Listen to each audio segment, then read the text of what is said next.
What actually happened? What did he tell you when you spoke to him about North Carolina and the flood? Well, it sounds like a fairy tale or some sci-fi event, but I can tell you what I know about the whole situation, according to his explanation. Was the entire community really after him? Someone must have spread lies. Well, here's what I've been told by Mr. Seven himself. According to him, there was a lot of supernatural things occurring to him after he moved there a few years ago. He told me he felt like he was being stalked and watched by things he couldn't always explain. People were bullying him, and I guess a certain part of the community decided to take things into their own hands. He said it all started after he lost his job and then his apartment. He began sleeping in his vehicle in the Blue Ridge Mountains, and he told me every opportunity he had was being sabotaged by these, I guess, witches. Anytime he'd go out to eat, he'd come down with the sickness.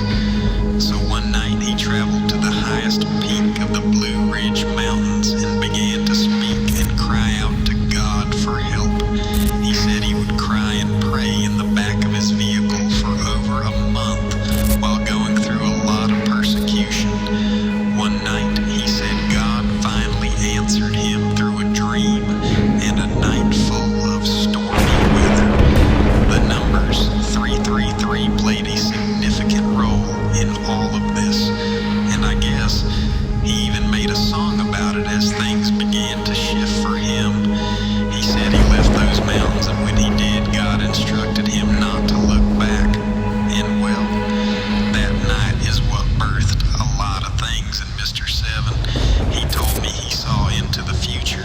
He said he was told and shown this uncommon storm and flood that happened 2 years prior to it actually taking place. He was honest with me and let me know it not only scared us all, but he was scared himself and didn't know if he was crazy or if God was communicating to him about these enemies of his. It opened him up to a deep understanding and inner knowing of his relationship with God and his gifts. He said in specific he gained an inner standing, whatever that may mean. Also, this part is pretty crazy, but the night the storm actually landed and rolled over the city, he said he was a few states away but could sense it and see everything.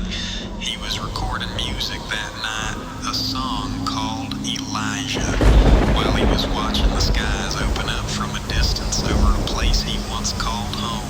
Wow, this is crazy.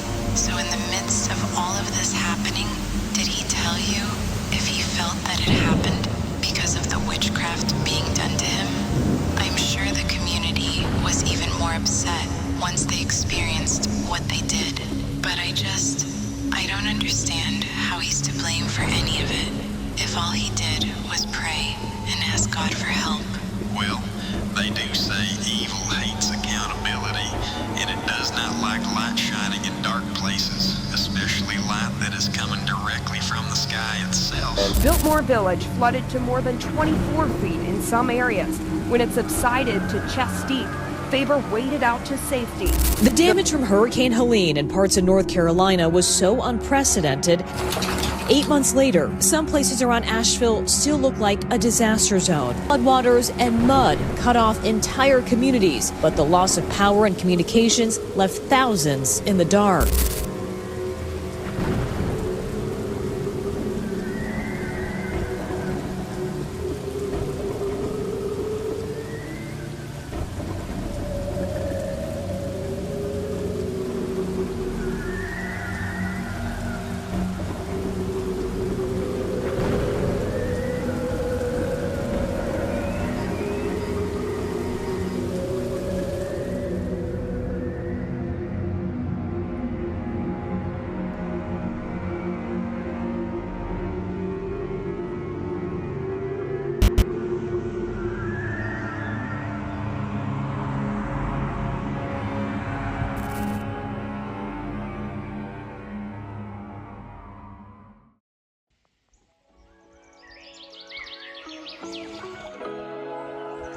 Just another day in paradise, eh?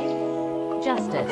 Yeah. All this pent-up aggression got my pen applying pressure. And the pen tip of diamonds, so the rhyming treasure. I thank the Most High, cause there ain't no better. And I've been walking in the spirit, feeling like a feather. Thorns in our sides, but we praise them still. Different color roses, all the locusts kill. When them haters throw them stones, I've been on the bill. God hit my phone, I roamed alone, straight into the hills.